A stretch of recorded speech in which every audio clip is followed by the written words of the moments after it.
Santiago capítulo 5, verso 14 al 18. Santiago 5,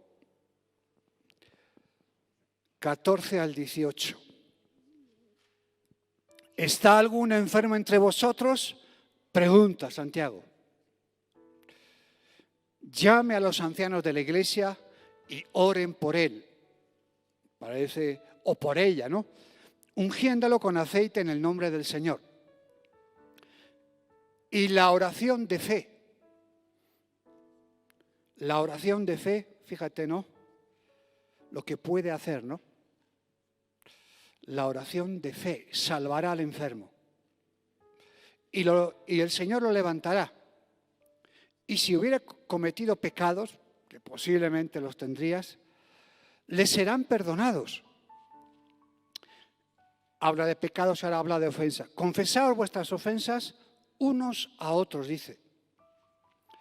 Y orad unos por otros para que seáis sanados. Pecados solo puede perdonar Jesús. Pero ofensas nos tenemos que confesar unos a otros para ser sanados. Porque si yo estoy ofendido contigo, si no arreglamos la situación de esa ofensa, un malentendido, una mala práctica, yo estoy igual ofendido con usted, o sea, tengo que ir y confesar esa ofensa, o sea, decir, estoy ofendido por esto o por aquello, nos ponemos a cuentas, oramos y ahí nuestra relación es sanada. La oración eficaz, hay muchas oraciones, pero la oración eficaz, dice, del justo puede mucho. Y pone a un profeta, a un gran profeta, Elías, como ejemplo, dice, ¿no? Elías que hacía, cuando en el monte de la transfiguración estaba Elías, simbolizando a los profetas, y estaba Moisés, simbolizando la ley, ¿no? Y pone el ejemplo de Moisés, o de Elías, perdón. Y dice, Elías, que hacía milagros extraordinarios, que luego los leeremos, dice que Elías, este hombre, estaba sujeto a pasiones semejantes a las nuestras. Dice que oró fervientemente, intensamente, profundamente, para que no lloviese. Y no llovió sobre la tierra por 3 años y 6 meses. 3 años y medio. Y otra vez oró. Y el cielo dio lluvia y la tierra produjo su fruto. Fíjate, ¿no? Vemos que la oración es bien importante, pero sobre todo aquí habla la oración eficaz del justo. La oración o'clock, la oración pues que dé en el blanco, certera. Entonces, la oración de fe, o sea, habla de orar anhelando que el enfermo sane. ¿Por qué causa puede enfermar a un cristiano? Primeramente, podrás enfermar por cuestiones naturales. Cualquier cuestión natural usted puede enfermar. Usted enfermó de COVID, usted enfermó de una neumonía, usted enfermó de causas naturales. 2, un cristiano puede enfermar cuando el Señor permite, por ejemplo, un aguijón para tratar tu vida.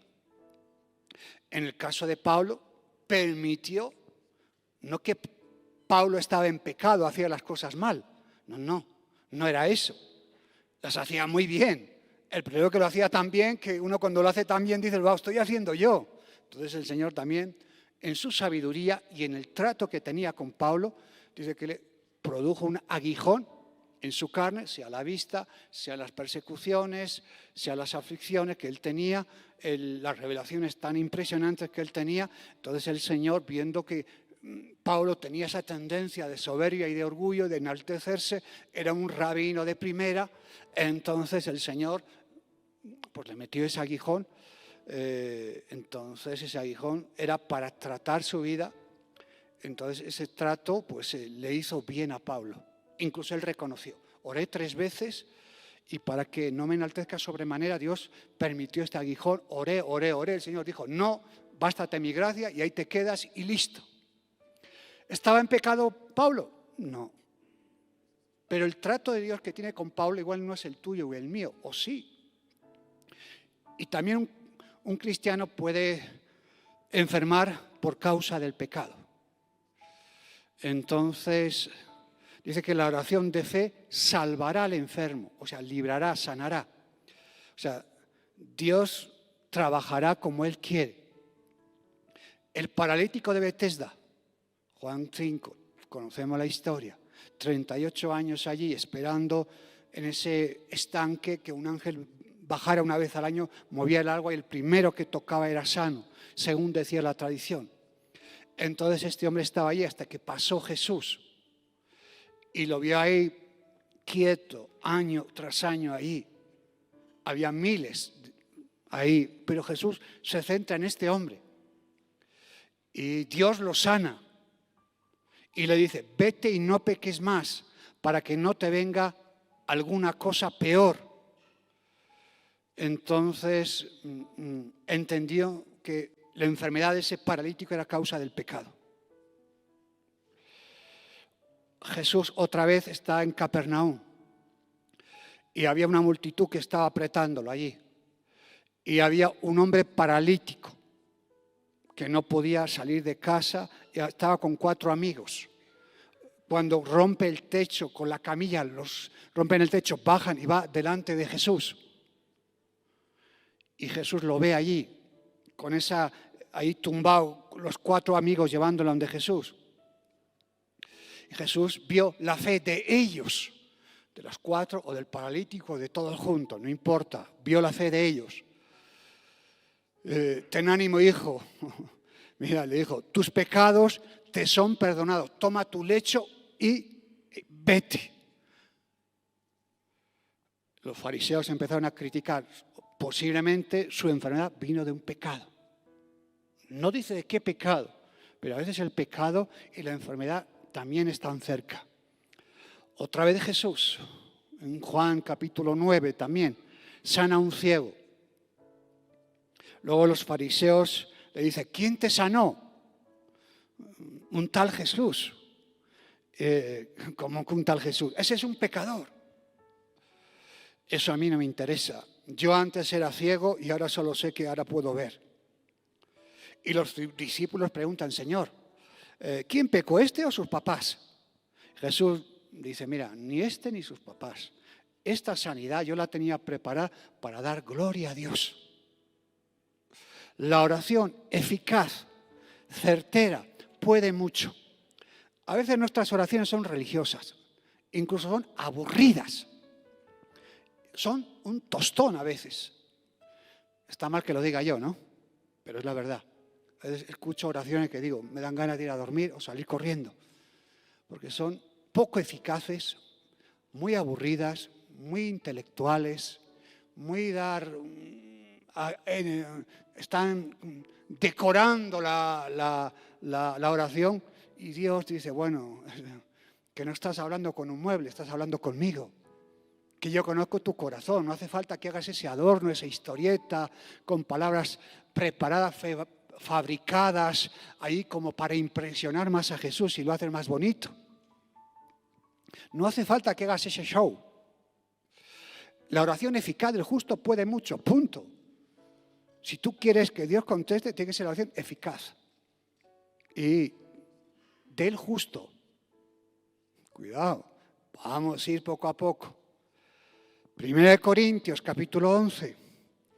De Santiago no nos vamos a ir mucho, ¿vale? No le pierdas de vista hoy. Amén. Los dormidos digan amén. Es que ya no sé qué hacer.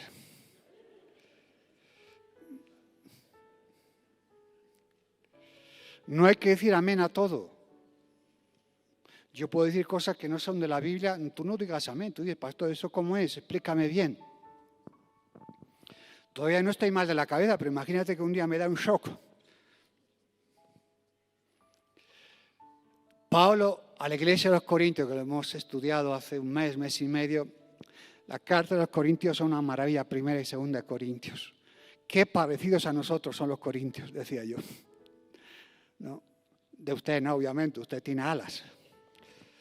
1 Corintios 11, 27. De manera que cualquiera que... Habla de la cena del Señor, la Santa Cena, lo que vamos a tomar hoy. Está hablando un poco de esto, ¿no?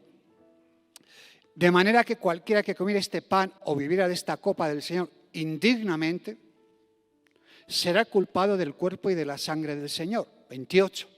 Por tanto, pruébese cada uno a sí mismo. A veces veo que cuando digo eso, están mirando uno a ver quién se levanta, quién va a pedir perdón. No, es a ti mismo, no que mires a los demás. A ti mismo, dice. O sea, a nosotros mismos. O sea, cuando te has probado, está bien, te has puesto a cuenta y coma así del pan y beba de la copa. ¿Por qué? Porque el que come y bebe indignamente, sin discernir el cuerpo del Señor, juicio come y bebe para sí. Y luego dice, por lo cual hay muchos enfermos, debilitados entre vosotros y muchos duermen. Sí, coma, pues nos examinamos a nosotros mismos, coma, no seremos juzgados. Mas siendo juzgados, somos castigados por el Señor. Muchos enfermos, dice la Biblia aquí, a los corintios. Muchos debilitados había en Corintios. Muchos duermen. Había enfermos físicamente debilitados, sin fuerza, física, mental, emocional, moral, lo que tenga que ser, para enfrentar cualquier situación. Cualquier persona que esté enferma, postrada, generalmente, cuando está enfermo, que está, aleluya, gracias porque estoy enfermo. ¿Usted dice eso? ¿Qué suele hacer? Se pone triste, se pone de mal humor, enojón, ¿no? No quiere estar enfermo y uno dice, yo no quiero estar en esta situación. Entonces se queda a veces incluso sin ánimo, sin fuerzas espirituales, con desaliento, no tiene ganas de nada. Y bueno, puedes estar cerca de Dios o lejos de Dios, eso ya no lo sé. O el pecado te ha alcanzado, o puedes que estés lejos de Dios por alguna circunstancia. O un espíritu maligno de parte del maligno te está oprimiendo. Dice, muchos duermen. ¿A qué se refiere cuando dicen que duermen? No se refieren a los que se duermen en la iglesia, en la predicación, por si acaso. Que podía ser también, ¿no? Dice, algunos duermen. Yo decía, ¿duermen? ¿Será en la iglesia, Señor? ¿Dónde será eso? Cuando habla de dormirse, aquí habla de morirse. Duermen, que ya están fuera, están ya muertos. Ya muchos duermen. Hay gente aquí que está muerta espiritualmente también, no escucha. Está distraída, está pensando en otras cosas. Se sienta, pero su mente, Dios dice, estate aquí, pero él dice, no, me gusta estar en... Entonces está como dormido espiritualmente, está alejado de Dios, está con el chip en otro lado, pero luego habla también del chip de dormir, de muerte física. Muerte física. Porque tuvieron en poco la gracia de Dios. Algunos dicen, si Dios es amor, me tiene que perdonar. No me va a condenar, porque Dios es amor. ¿Cómo un Dios tan bueno va a permitir que la gente vaya al infierno? Los TJ y algunos cristianos opinan así también, ¿no?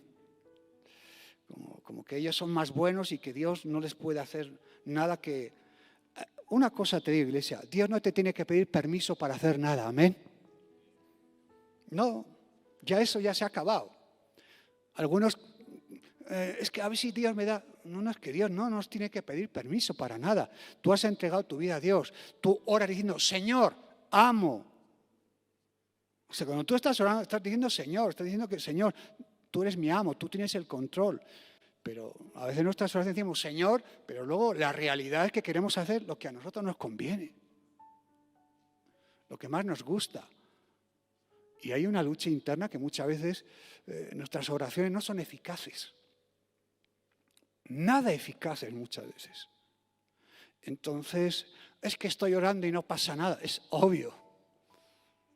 Es que tú oras y haces lo que quieres o lo que más te conviene. Entonces, claro, la oración no pasa nada. Y encima echas la culpa a Dios que no te contesta.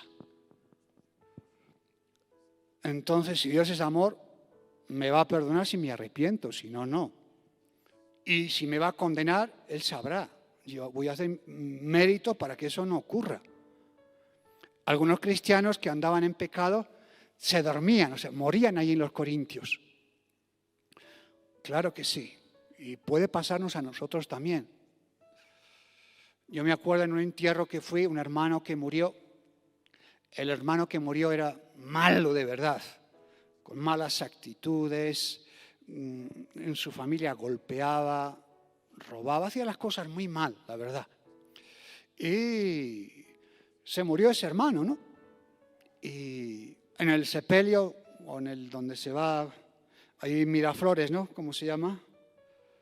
Los velatorios, pues todo el mundo quiere que diga que el pastor, qué buena persona es este que murió.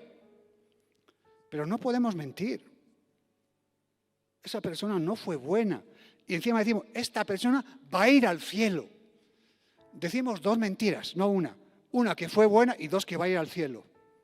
Ni fue buena y posiblemente no vaya al cielo. Porque esa no es mi responsabilidad. Y a veces los pastores queremos ser buenos para quedar bien con la familia. Y hay que decir la verdad. Nosotros no vamos a decir lo bueno o malo que era. Nosotros tenemos que pensar, las personas que están ahí sentadas, cómo las podemos llevar al genuino arrepentimiento. Porque Él ya está muerto. Hay que pescar a los que están vivos ahí. A ellos tenemos que pescarlos ahí. A ellos tenemos que llevar el Evangelio para que no acaben como ese hombre que está en ese pijama de madera ahí. Ese sí está muerto, pero los que están ahí, muchos muertos, espiritualmente hablando, que hay que despertarlos. Y decimos, es que está en la santa presencia de Dios. Y no está la santa presencia de Dios. No nos hagamos más buenos que Jesús. Igual no está ahí. Es que hay que respetar a la familia. Por eso, como hay que respetar a la familia, no hay que mentirles. Amén. Pero preferimos escuchar una mentira que una verdad, porque la mentira es más leve y nos gusta. La verdad nos confronta. Por eso, al de un mes tenía familia, ¿no? Y me encontré con su hijo. Y dijo, mira, hace un mes tuve una revelación que mi papá iba a morir. Tuve una clara revelación que mi papá iba a morir. Y le pregunté al Señor, ¿podemos evitar que mi papá muera? Y claro que sí, podemos evitarlo. ¿Y qué tengo que hacer? Pues obviamente tu padre tiene que corregir su camino. Si no, me lo voy a llevar. Y el de un mes se lo llevó. Y su papá murió. Yo sé que murió antes de tiempo. Antes de tiempo por el pecado. Y puede haber creyentes que pueden morir antes de tiempo también. Dios tiene un plan, pero ellos acortan su vida por el pecado, por la mala vida. Pues el tiempo se va acortando, obviamente. Dios igual quiere que avances mucho más, pero tu pecado que no lo sueltas, entonces tu cuerpo se pone como se pone, etcétera, etcétera, ¿no? Si nos examinamos a nosotros mismos, habla de examen de conciencia, detectar dónde hay un pecado, hay una mala actitud nuestra. Dice que Dios castiga y disciplina. Es que Dios es amor, por eso castiga y disciplina, porque es amor. Así como un papá y una mamá disciplina a su hijo, ¿por qué lo disciplina? ¿Porque lo odia? Porque lo ama. Porque lo ama. Castigar quiere decir entrenar, quiere decir educar. Es una corrección, no es para hacerle daño. Y si nosotros estamos en pecado y no nos reconciliamos ni con Dios ni con la gente, pues nuestra vida en la tierra generalmente se acorta. Se acorta. Si Dios no nos hubiera encontrado por el camino, nuestra vida se hubiera acortado. Se hubiera acortado.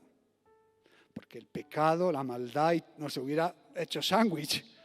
Y hoy estaríamos igual, pues ahí, tú sabes, ¿no? Ahí abajo. Yo soy consciente de ello, no me hago el bueno. Yo sé que estoy en prórroga. A mí me han dado alargue y yo estoy alargando el alargue lo máximo posible, amén. O sea, si tú estás en alargue como yo, exprime eso bien. Santiago 5:16. Vamos a Santiago. ¿Estáis despiertos, iglesia?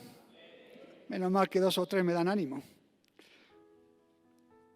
Santiago 5. Seguimos. 16 y 17. Confesaos vuestras ofensas unos a otros y orad unos por otros para que seáis sanados. Qué importante habla aquí de confesar las ofensas.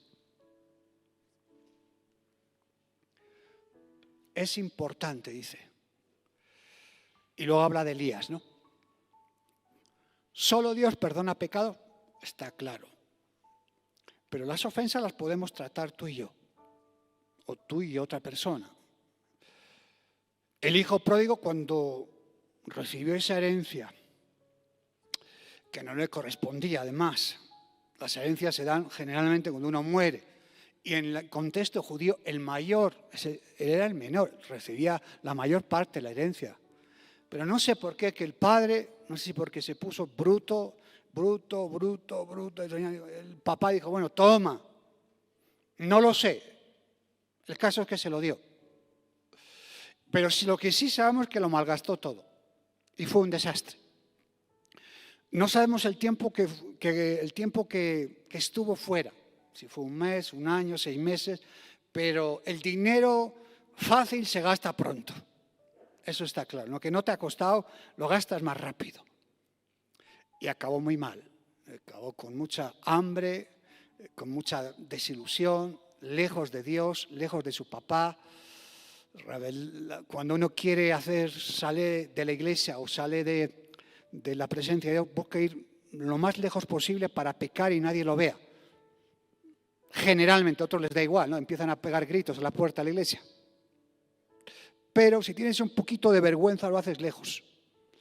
Para que la iglesia, los hermanos de la iglesia no te vean, ¿no? Si tienes vergüenza, es eso. Si no tienes nada, lo haces aquí mismo.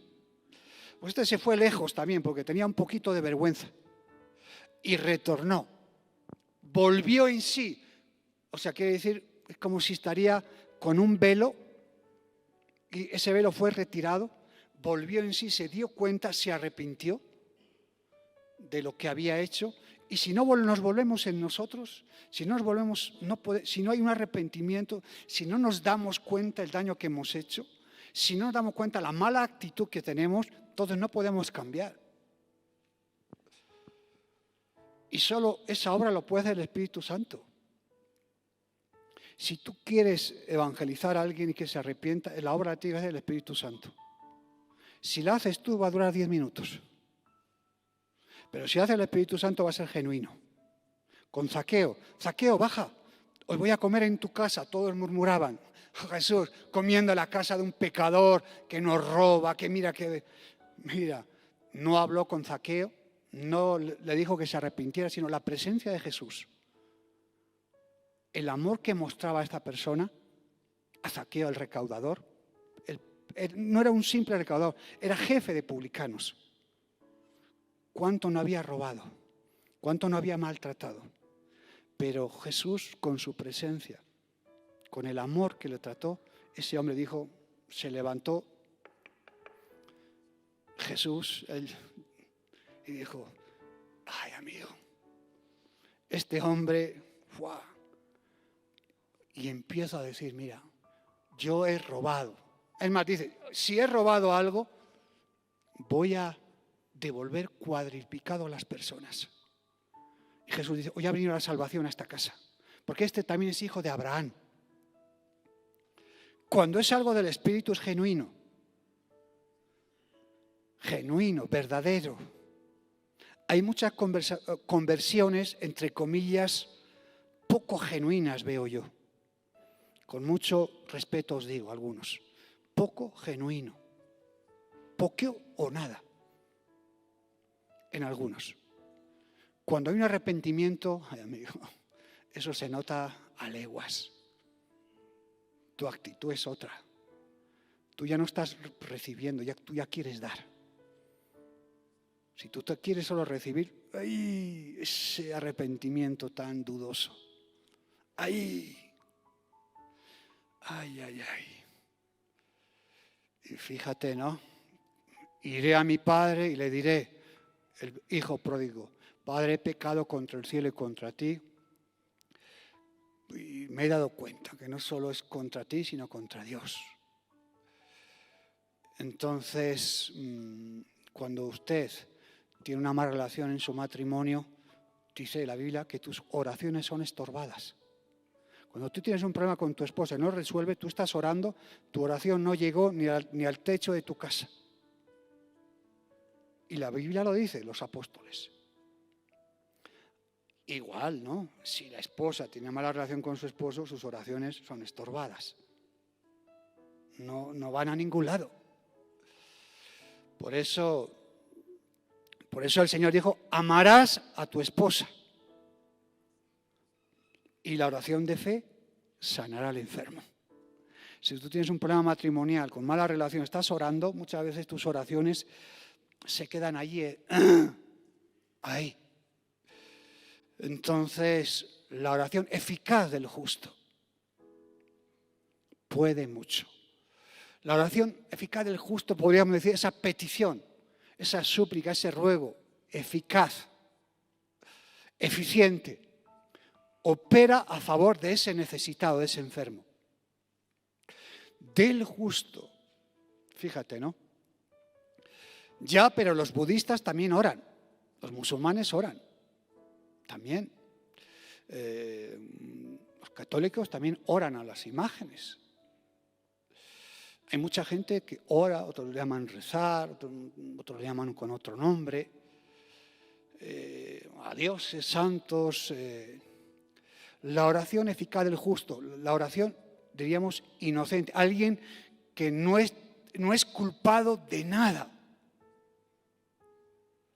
que no tiene cola, diríamos, que tiene las manos limpias, el que es lavado sus pecados por la sangre de Jesucristo, por el Cordero. Y que cada día va delante de Dios, se prueba y reconoce sus pecados. Usted y yo nos lavamos las manos todos los días. Así nuestros pecados. Dice, la oración eficaz del justo puede mucho. Quiere decir, da una fuerza todos los días. Tiene un poder milagroso, hace maravillas. Por eso Jesús dice, cuando estéis orando, perdonad vuestros pecados,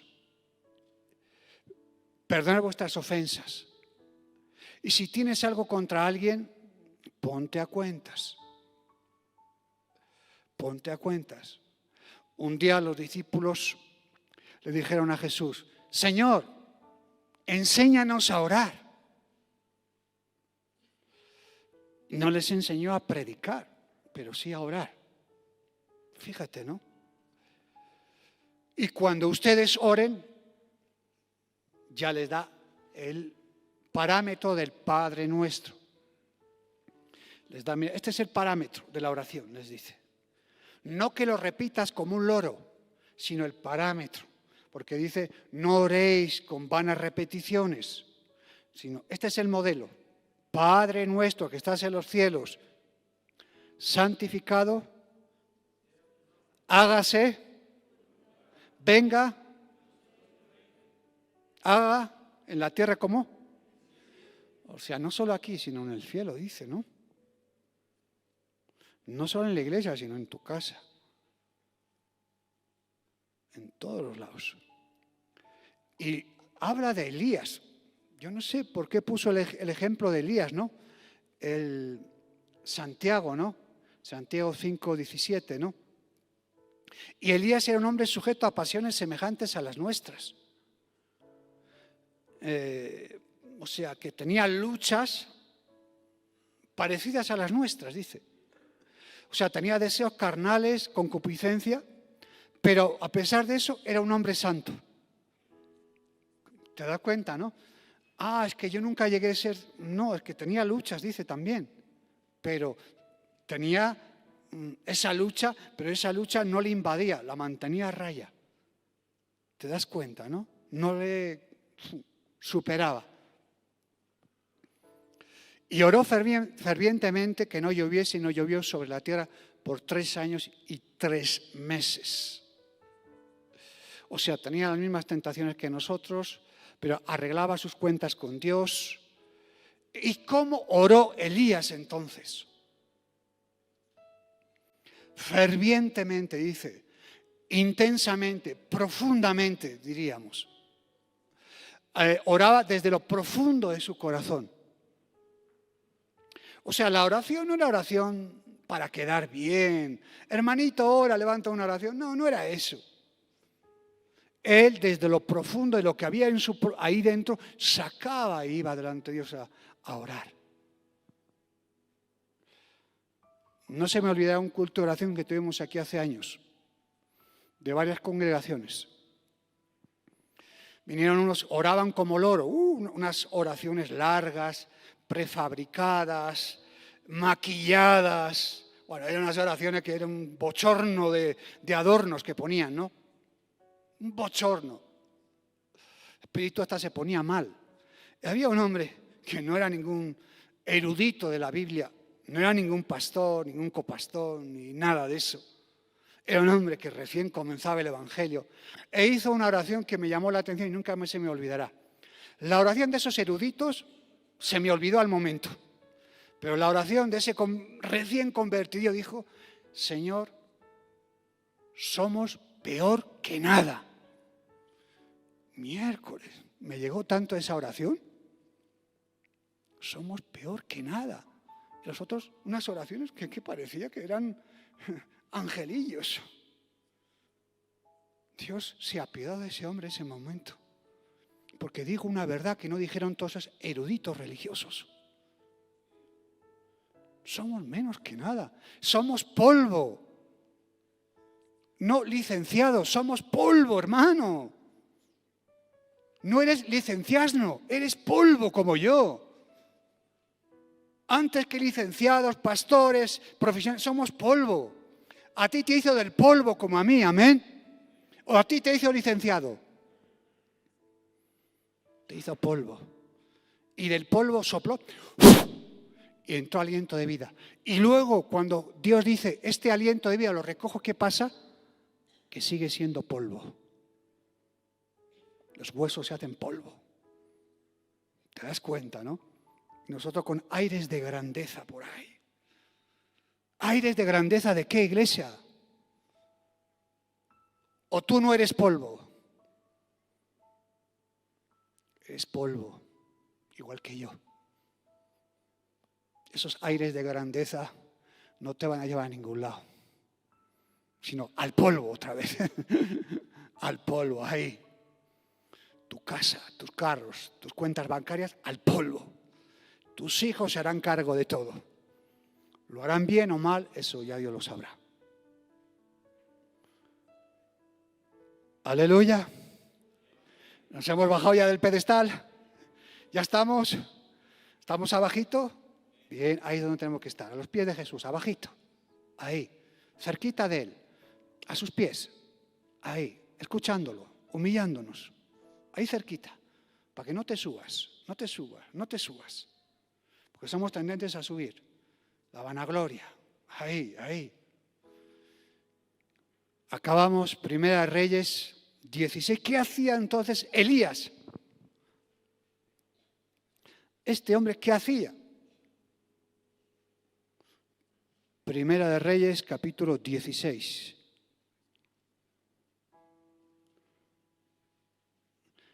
Verso 29. El contexto donde estaba Elías. Atiende, iglesia, espérame de 5 a 7 minutos. No te duermas. Deja de abrir la boca como un hipopótamo. No me interesan tus muelas, que están llenas de caries, con esa boca que abres. Y aparte el mal aliento que sacas, límpiate bien con el cepillo, por favor. Elías, contexto, Israel, dos reyes malvados, Acab, Jezabel. Era un ambiente horrible de paganismo, de persecución. Ahí está Elías. El contexto que nosotros vivimos, Dios tiene que levantar a alguno con el espíritu de Elías. No puede ser que 80% católicos y 20% evangélicos tengamos un gobierno que ni es católico ni es evangélico, es pagano. Entonces decimos, mal anda la iglesia. Muy mal anda la iglesia. ¿Ese es nuestro proyecto? No. Comenzó a reinar Acab, hijo de Ormi, sobre Israel en el año 38 de Asa, rey de Judá. Y reinó Acab, el rey, hijo de Omri, sobre Israel en Samaria 22 años.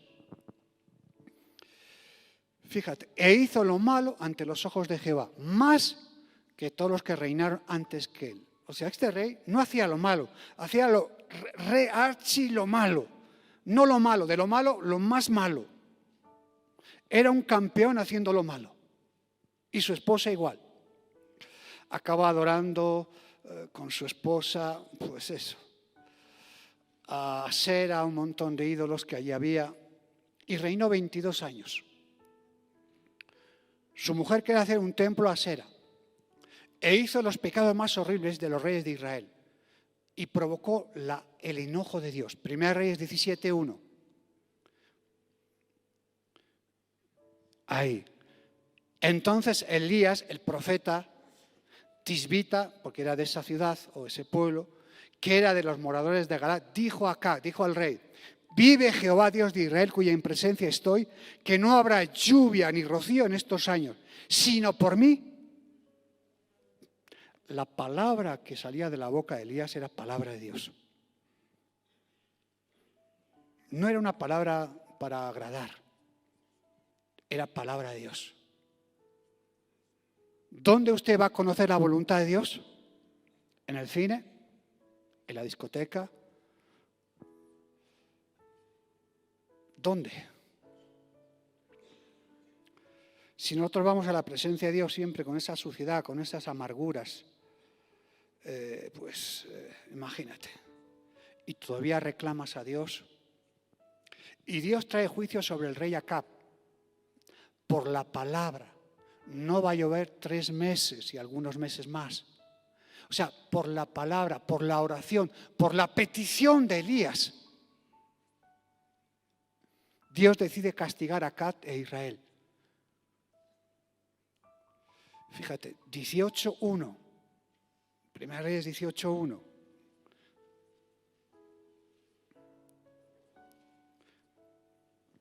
Primera Reyes 18:1.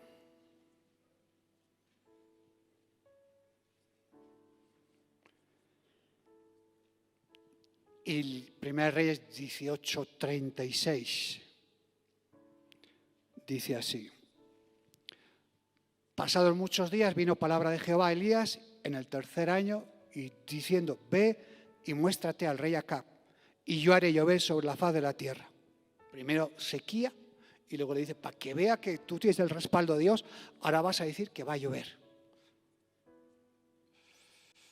Para que veas.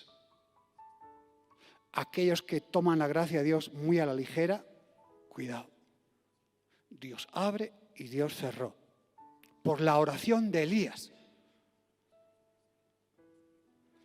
Este era el representante de Dios. Era el profeta. Esa era la boca de Dios en esos tiempos. Cuando no llueve, la cosecha no avanza. Hay hambre. Se secan los campos, entonces.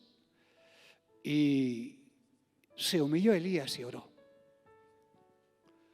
Y la oración eficaz del justo puede, la oración religiosa del justo puede muy poco. Ponemos de pie Santiago 5, 19 y 20. Acabamos con Santiago.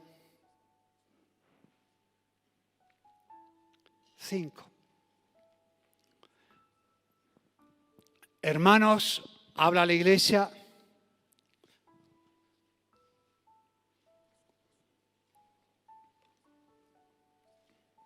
Si alguno entre vosotros se ha extraviado de la fe, de la verdad, y alguno le hace volver, si alguno de ustedes conoce a alguien, cercano, lejano, pariente, no sé, amigo, o alguno que ha estado congregándose o sirviendo a Dios, si se ha extraviado de la verdad, ¿no? Y alguno le hace volver, dice que hay un premio. Sepa, dice, que el que haga volver al pecador del error de su camino, o sea, hay un premio. Si usted dice a mí que me importa, no es mi problema, eso entonces es otra cosa. Pero si usted coge carga, Dios le pone esa carga en su corazón, y tiene esa carga, y ves que esa carga se la ha dado Dios, dice, uy, no sé por qué Dios me ha dado carga por esta persona. Humanamente yo no quería ni hablar con él, pero es que Dios me ha puesto. Entonces usted va ahí, sabe que se ha apartado de Dios, sepa que el que haga volver el pecador del error de su camino, salvará de muerte un alma y cubrirá multitud de pecados. Fíjate, ¿no? Cubrirá multitud de pecados. Entonces,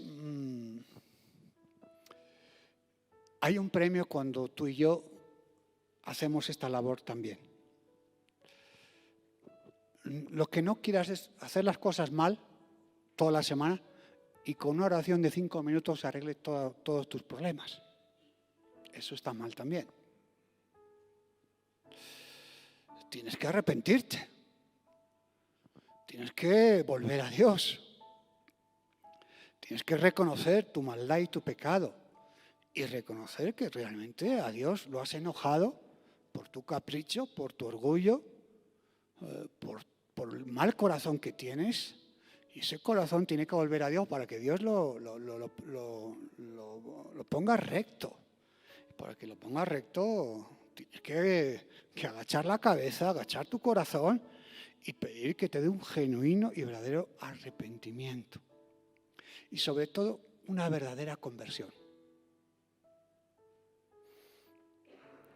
Conversiones genuinas, verdaderas, no creyentes simplemente. Realmente es eso. Y una conversión genuina, lo primero que quiere hacer es obedecer a Dios. Ya no está pensando en él o en ella. Está pensando qué Dios quiere hacer con él. Y entonces está en esa línea con Dios. Amén. Cierra ahí un poco los ojos, iglesia, a ver. La oración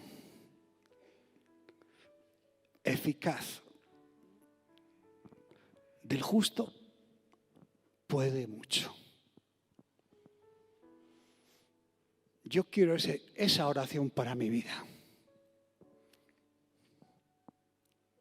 Ya Cristo es el justo, que nos justifica a nosotros, ¿no? Lo más difícil es hacer justicia.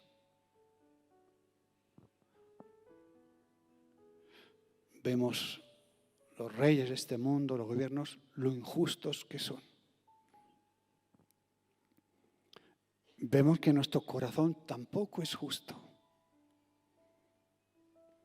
Pero si el Señor nos enseña a hacer justicia y a ser justos,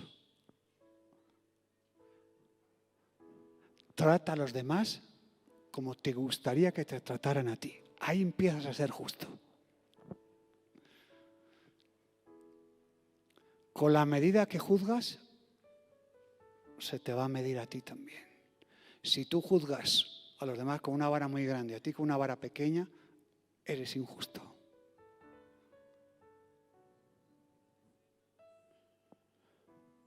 Si usted ama a los que le aman, eso no tiene ningún mérito.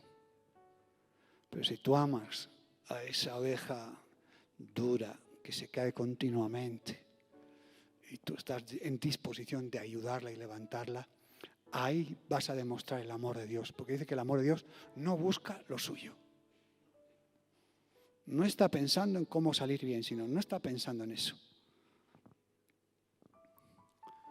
Si tú estás buscando lo tuyo, el amor de Dios está muy lejos de tu corazón. Porque ni el amor se envanece, no se la cree, no está envanecido y con el pecho inflado, sino está todo lo contrario, a los pies de Jesús, pum, pum, pum, continuamente allí.